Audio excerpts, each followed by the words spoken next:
Hello, Packers fans. Happy Saturday. Welcome into an all new episode of the Pack a Day podcast. I'm your host, Andy Herman. You can follow me on Twitter at Andy Herman NFL. You can also follow the podcast at Pack a Day Podcast. Great to have you here today. We're going to be breaking down a Packers to-do list for the remainder of 2024. Now, they have 4 games left on the schedule. They are not yet in the playoffs. They have not clinched a playoff berth. They're about 97% likelihood to do so. So they should get that done at some point in time. That's going to be one of the things they need to accomplish. Spoiler alert, we'll talk about that in just a moment. But assuming that they do get in the playoffs, which should be mostly a foregone conclusion at this point, there's still a lot of things that they need to do to be playing their best football and just multiple things on their to-do list for the remainder of the season in 2024. So we'll get to all of that in just a moment. Before we get there, shout out to brand new Pack a Day podcast member, Chopstick Senator. Great name, by the way. Thank you so much for signing up. If you haven't checked those memberships out yet, make sure to do so. Great episode this week with Aaron Nagler breaking down Packers Seahawks, some extra Ross Uglum content out there, extra Q&As. Now is a great time to sign up, so make sure to check those out. Also, so thrilled to be working with the Milwaukee Admirals coming up Green and Glory Night, December 21st, 2024, just in a little over a week, right?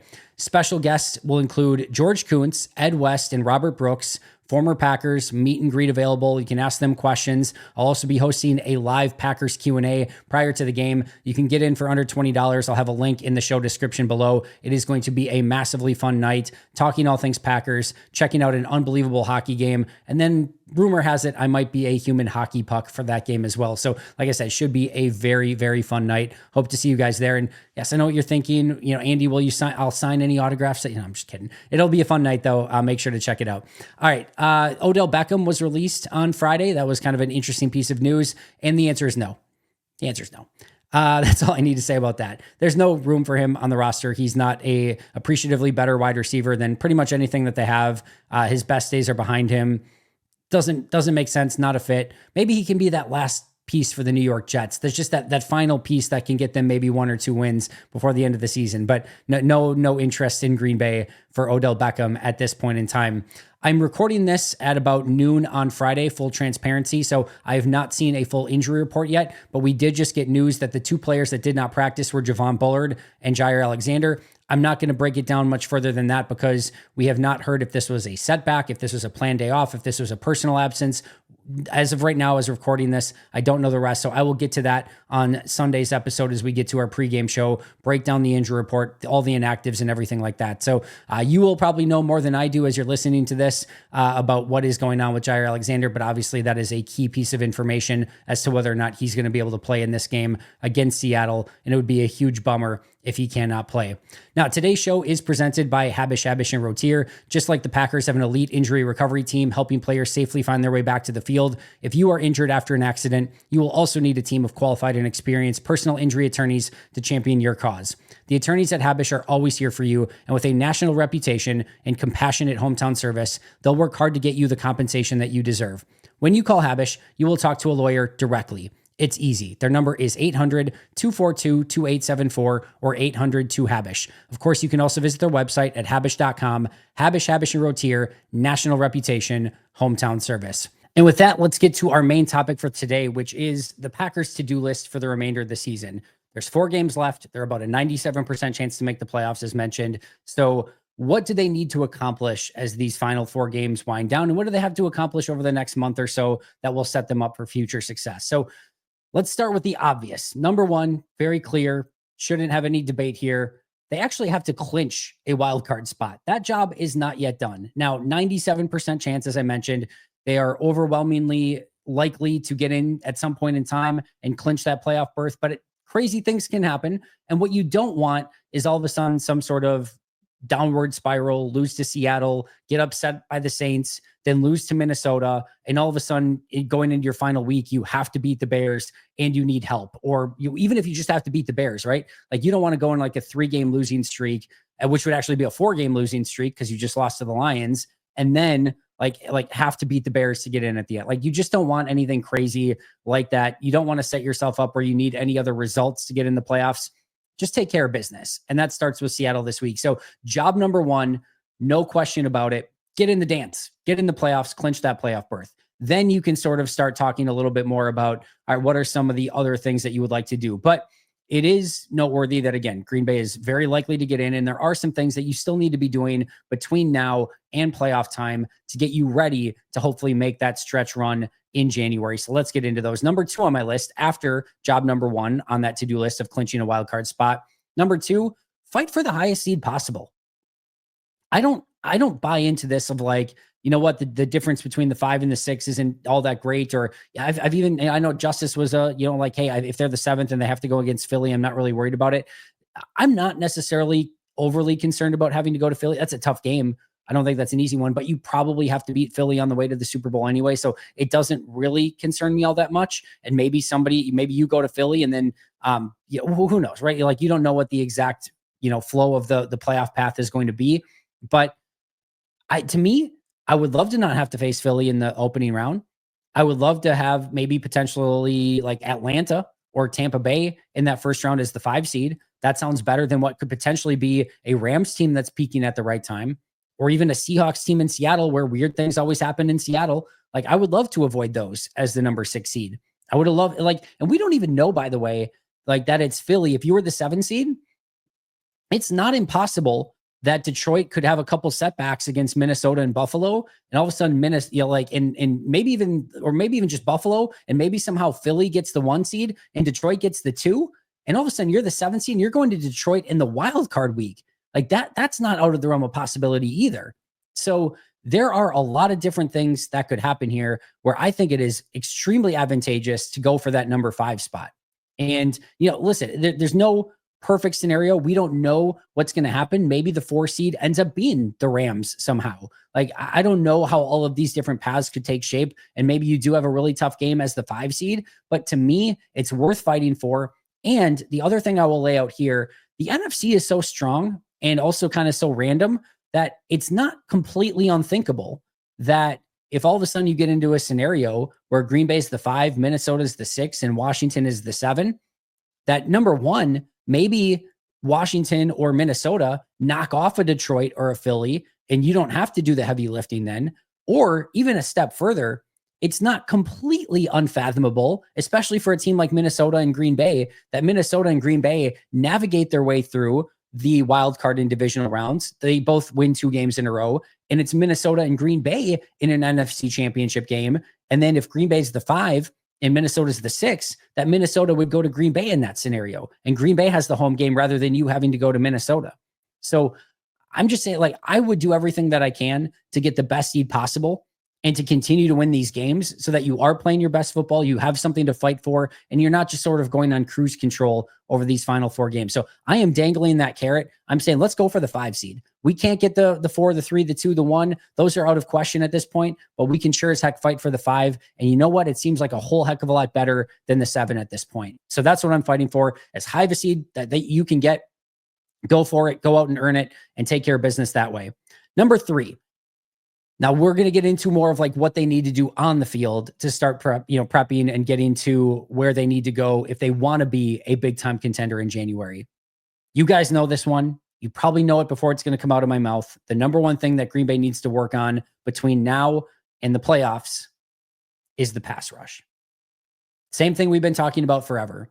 And like we talked about with Mike Wall the other day, there's not a real sign that this is like going to just be fixed. Like, it's just going to turn around overnight. I don't know how they get there. I am still of the opinion that if everyone along that defensive front starts playing, I'm not even saying they're like A+ best brand of football, but a brand of football that we have seen them play. For example, Rashawn Gary, prior to the ACL, and even coming back from the ACL right immediately, like, we're talking about a guy who was a menace as a defensive end. If we get a version of that Rashawn Gary, that fixes so much of this in and of itself. Kenny Clark, I'm not even saying he needs to be prime like 2018, 2019 Kenny Clark, right? But if you get really good Kenny Clark, which we've seen actually some signs of these past 2 weeks, somebody that can press the pocket, somebody that can reset the line of scrimmage, somebody that can bull rush players back into the quarterback so that they don't have somewhere to step into, that is a game changer. These are 2 things that we have seen from these 2 players pretty consistently over the course of their careers. I'm not asking to move mountains here. I'm just saying, get back to the level that you played at, a couple years ago. Like, that's all I'm asking for here. When it comes to even Devontae Wyatt, we have seen those flashes, even like 3-4 game flashes from Devontae Wyatt that look pretty good. Can we get that? We've seen Carl Brooks show that he can win quick and get to the quarterback and be a disruptive player. Can we just get back to that? We've seen TJ Slayton put a couple games together here and there where he is a big time menace, pressing the pocket, getting in the backfield, making big time run stops. And he's been playing pretty good football as of late too. Can we see a little bit more of that? And then LVN, I think, is actually playing some pretty positive football as of late. I'm not even asking for this unbelievable year 2 jump here at the end of year 2. I'm just saying, can he keep playing good football that with a pressure here or there and some good run defense? Let's get that. Like, I'm not asking for all of a sudden LVN turning into a Pro Bowler or Rashawn Gary going all pro version, right? Or Kenny Clark back to the peak of his powers. I'm not asking for any of that. But if everyone plays at sort of right or near the best level that we have seen them play over the course of the last couple seasons, man, do you have an entirely different defensive line. That to me is what I'm still holding my hat on to some extent, is we have seen good play from a lot of the players on the defensive front. Now, can they just put it together at the right time? That includes Enagbare, Brenton Cox, Aaron Mosby, Colby Wooden. I don't care who is out there. You've got to find a way to win your one-on-ones, to get the pressure that you need, and to make it so that you can get home with 4 and it's not just bells and whistles. It's not just smoke and mirrors. It's not, having to blitz or fake blitz. At some point on a 3rd and 10, right? Game on the line, you've got to trust that your 4 guys up front can get pressure. And that hasn't been the case all season long. And it needs to become something that you can rely upon more consistently as you get ready for the playoffs. I think, to me, it is the number one question mark. It's the number one concern. It's the number one thing that they have to find a solution for. And that solution can't just be, we're going to blitz a lot, because there are weaknesses with that come with it. And like we saw against Detroit's just going to screen you to death if you continue to do that. And other teams will follow suit. So it's imperative that you find ways to get home with 4. I don't care if it's through twists and stunts. I don't care if you have to stand people up as your outside edge rushers in certain situations. I don't care what it is.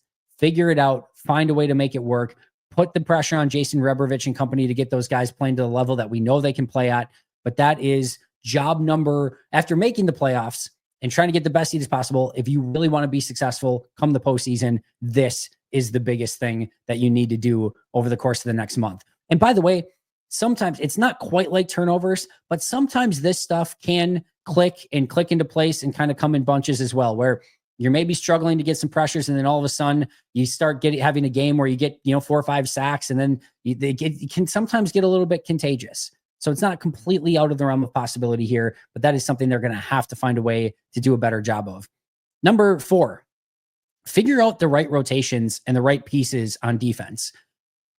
It felt like there were, kind of going back to 2023, there were times early on offense where Matt LaFleur was still trying to figure out, when do we use Wicks? When do we use Reed? When do we use Dobbs and Watson? And quite frankly, I think there's still some of that going on in 2024 right now. But towards the end of 2023, they figured out all the right pieces in all the right places. It all fit together, and they kind of hit their stride at the right time.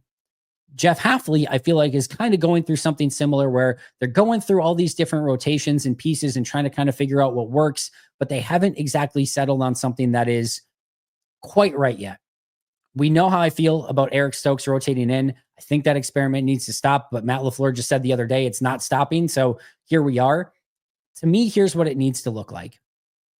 Your rotations up front, those are going to, happen, right? Like Rashawn Gary, Enagbare, Brenton Cox, Aaron Mosby, LVN, those guys are going to rotate at edge. Devontae Wyatt, Carl Brooks, Kenny Clark, Colby Wooden, and TJ Slayton, those guys are going to rotate in at defensive tackle. I don't see that changing. I don't think it needs to change. Come playoff time, you probably want a little bit more of Rashawn Gary in there, a little bit more of Kenny Clark. And by the way, I will say, I think I'm ready for LVN to kind of take a step up over Enagbare at this point. I don't think Enagbare has been playing good football as of late. I don't think he is ready to be that quote unquote starting player. I want a little bit less Enagbare right now. So I would kind of make that switch. But for the most part, defensive front's going to remain the same. Base defense at linebacker should be Quay, Cooper, and Isaiah McDuffie. Those 3 should be on the field. If in base, or if you don't want to put too much on Edgerrin Cooper's plate and you want to go Quay, McDuffie, and Eric Wilson, fine. So be it. It's not the end of the world. I'm okay with it, but I want more Edgerrin Cooper if possible. But if you feel like that's too much to put on his plate and you need to put that on Eric Wilson in that situation, fine. No harm, no foul. And Isaiah McDuffie should that his primary role should be in base defense. Your outside corners in base, assuming everyone is healthy, Keyshawn Nixon and Jair Alexander. And then your safeties should be Xavier McKinney and Evan Williams. If you want to do in certain situations, depending on the matchups, if you feel good about Bullard instead of Williams, I don't hate it, especially if you're thinking you're going to have to play a lot of too high and have that safety, kind of sprint down into the box to stop the run. Then I could see a little bit more of Javon Bullard, but for the most part, want to see Evan Williams there. In nickel, again, rotations up front on the defensive line, that is fine. Nickel needs to be Quay and Cooper. No two ways around it. It has to be those two. I want to see Bullard in the slot, Nixon and Jair on the outside with Williams and McKinney at safety. That there doesn't need to be any other rotations at corner. There doesn't really need, if you want to move Keyshawn inside, right, and you don't feel like Bullard has the right matchup, then it needs to be Carrington Valentine on the outside. No two ways about it. Then from there, you get to dime defense. Quay needs to probably be your linebacker in that situation. I don't think Edgerrin's quite there to be able to call the plays and do everything like that. So probably Edgerrin at linebacker. And then you probably get to Keyshawn and Bullard, right, in the slot. And then I would like to see, again, Carrington Valentine and Jair Alexander at the outside corner spots. And then, again, Evan Williams and Xavier McKinney at safety with whatever rotation up front. Those should be your rotations. I think they still have to kind of get that figured out and straightened away. There's too much Eric Stokes. There's too much Isaiah McDuffie on passing downs. And I still think LVN over Enigbari is probably the way to go right now, at least for more snaps at this point in time. So those are the ones to me that they've got to get figured out. But whatever it is, whoever it is, I don't really care as long as they figure out the right players in the right positions at the right time. It's something that I still don't think they found the exact right formula for, and it needs to get figured out over the kind of final course of these 4 weeks and through the end of this season. Number 5. This one, I don't really know how you do, but there is, I guess, in some way you can kind of think about maybe preventing some of this, and that's getting healthy and staying healthy. Now, getting healthy and staying healthy is not something that you can go out in a game and be like, all right, guys, go out and try to win, but prioritize staying healthy. It doesn't work that way, right? But there does come a point once, again, job number 1 is done once you've clinched a playoff berth, where if you do have a player that's maybe not quite there, then you rest them and make sure that they're ready for the playoffs. And there's not a perfect science here because, like, if a Jair, for example, and again, not knowing right now what Jair's situation and why he wasn't practicing on Friday, you also want to at some point kind of work some of the rust off if possible. And, so some of these guys need to get out there and get a little bit of playing time. But if there's any sort of question mark, like go back to the Bears game with Jair, right? They pushed him a little bit too quick. He re-aggravated it. Over these last 4 weeks, you should not be pushing anybody at this point. Make sure that they're good to go for the beginning of January and wildcard week. That should be the priority for those players. You can win with the players that you have in the meantime, and just make sure that those guys are all ready to go so that wildcard week, you have hopefully almost your entire 53-man roster at your disposal if possible. So you can't prevent injuries at all times. I get that. I'm not saying that. Just be smart with the injuries that you have. And if you need to rest some guys here and there to make sure that they're ready for January, once you have clinched that playoff berth, then so be it. Number 6, what's your identity on offense? Or maybe just, again, we want to frame this in kind of a similar situation to the defense of finding your right rotations and finding out what it is that you do that really puts teams off balance. There are times where this looks like a run-first team. There's times where it looks like a pass-first team. There are times where it looks like a Jaden Reed team. There's times where it looks like a Watson team or a Kraft team or a Jacobs team. It's tough to tell to some extent. And I get the answer to that is like, well, they're being a mismatch team and they're going to base it upon what the opponent is doing and what they're trying to take away, which is great. I don't have any real issue with that. I do think they have to be a bit more intentional of how they go about winning games. And are we going to be a run first Josh Jacobs oriented offense? Is this going to be more of a, hey, we're going to spread you out and throw the ball around the yard offense? Ideally, of course, they want to be multiple. They want to be balanced. They want to have Jacobs run and be able to set up the pass. But I think they have to figure out what's their cup of tea. What is their identity? What is it that they are going to inflict upon opposing teams? It's great that you want to take advantage of the opposing team's weaknesses and not play into their strengths. And if they have a loaded box, you want to pass. If they have a passive box, you want to run. I get all those things. Those are all good things in principle. But it still feels like they haven't quite found out the right formula on offense of how to involve the right players at the right time and get that offense just completely set the way that it needs to be.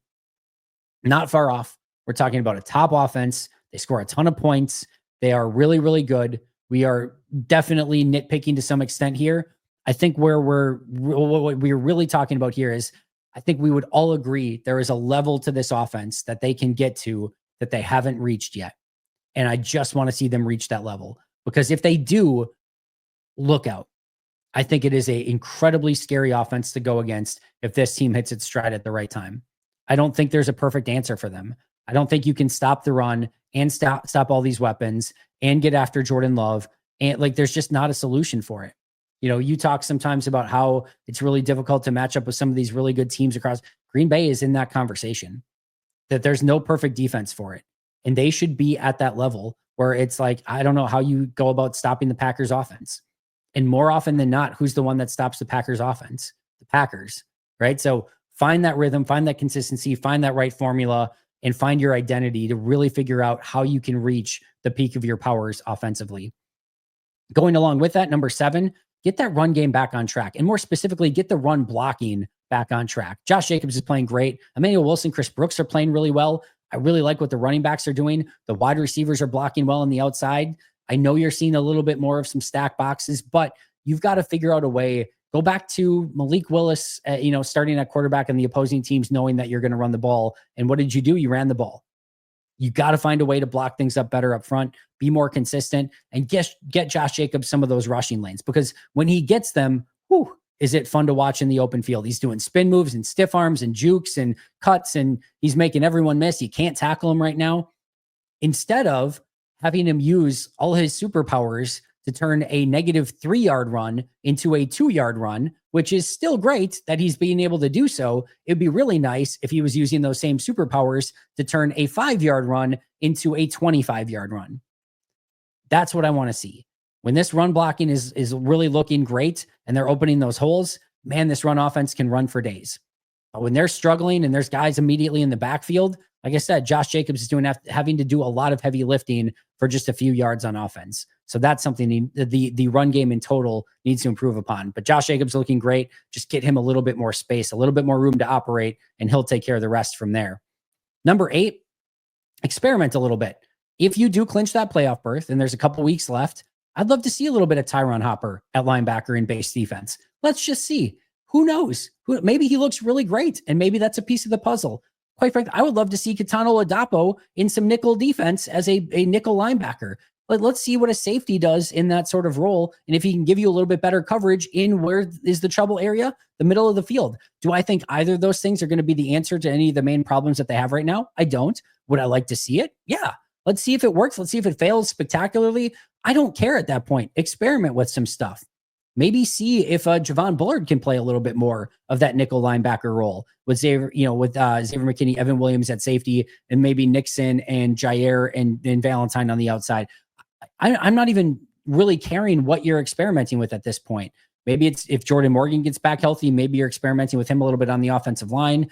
There's another one we're going to talk about in just a moment, but I don't really care what it is. Maybe you try a different punt returner. Jaden Reed's been fine, but maybe you remember you were going with Amari Rodgers as your punt returner with Keyshawn Nixon blocking for him for a while. And then all of a sudden you realize, oh yeah, Nixon can be a really great returner and Amari Rodgers shouldn't be on the team. You figured that out. And all of a sudden your return game takes over from there. Maybe there's another player who should be returning. Maybe it's a Bo Mel. I don't know. I'm not saying that there's anything that's going to be perfect or fix anything, but sometimes you don't know until you try. And I think really the one is Tyron Hopper here.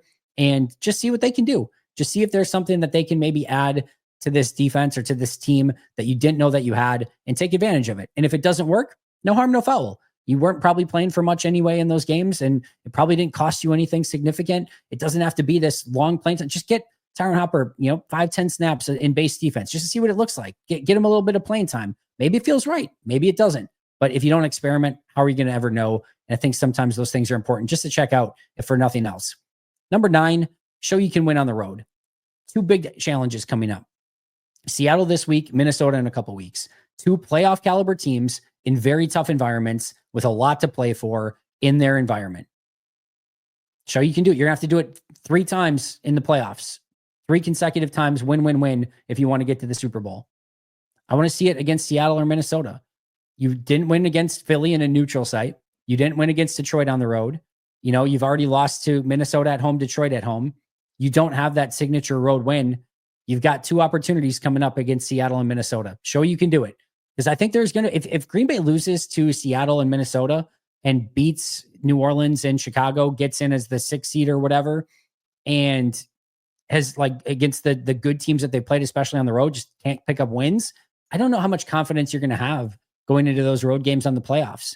But if they can win against Seattle, Minnesota, they're going to show, hey, yep, we can do this. They're going to have knowledge that they can go into tough stadiums against tough teams and get wins. I think that would be huge for this team. Number 10, this is an off the field thing. This doesn't help them right now, but just as a to-do list in the next month or so, I wouldn't hate if they started talking to Brandon McManus and his agent about potentially getting him a extension here. Maybe it's just a 1-year extension. That's fine.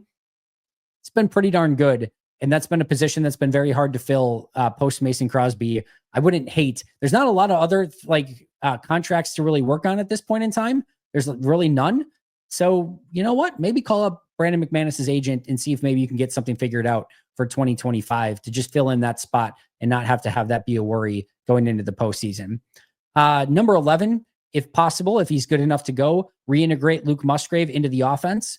I think he can be a player that adds a different element and dimension to this team. More two tight end sets, a little bit of opportunity to get Tucker Kraft off the field once in a while where he's not having to play every single snap. I think there's something to that. Hopefully get him integrated in the red zone, get him up the seam in the middle of the field. I think there's more things that he can bring to this offense that we haven't had the opportunity to see. And really in 2 years, we've almost had no Musgrave and Kraft on the field together in a 2 tight end set. Can you get that to a point where that 2 tight end set is something that teams really have to worry about going into the postseason? So if possible, if he can get back healthy in time, reintegrate him into the offense and find ways to utilize his skill set. And then last but not least, number 12, be ready to play your best ball come wild card weekend. Got to be hitting your stride, got to be going into the playoffs strong, and got to hope that you play your best football and you get a couple bounces that go your way. And all of a sudden you've got a magical end of the year. It's not going to be easy. As we talked about today, plenty of things on the to-do list. Get in the wild card, get the highest seed possible, fix the pass rush, figure out the right rotations on defense, get and stay healthy, figure out your identity on offense, get the run blocking back on track, do some experimenting, show you can win on the road, maybe talk to Brandon McManus about that contract, reintegrate Luke Musgrave into the offense, and then again, be ready to play your best football come January, come wildcard weekend. I'll be back tomorrow with a pregame show. We'll go over all the injury updates, potential inactives, keys to the game, everything like that. Really excited for that. Of course, shout out to our Hall of Fame and All-Pro members, Most Hated Minnesotan, PJ Wayne, John Wild, Brandon Paletta, Jennifer Wright, Boom Handle, Donald Lee, Lori Lord, Baby QB, David McCluskey, Donald Decker, Alex Wong, Arnaldo Espinoza, Peter Ataka, SoCal Pack, Jay Zimmerman, B. Brown, Puerto Rican Packer, Dan Gessford, Step Keat, Love and Football, Dylan Pat Scott, and Bobby Santoro. If you haven't checked out the Mina Kimes episode yet, make sure to do so. That was absolutely awesome. Loved having her on. And I will be back for live shows for the pre and post game shows. So make sure to check out those as well. Appreciate you all a ton. I will be back tomorrow. But until next time, and as always, go Pack Go.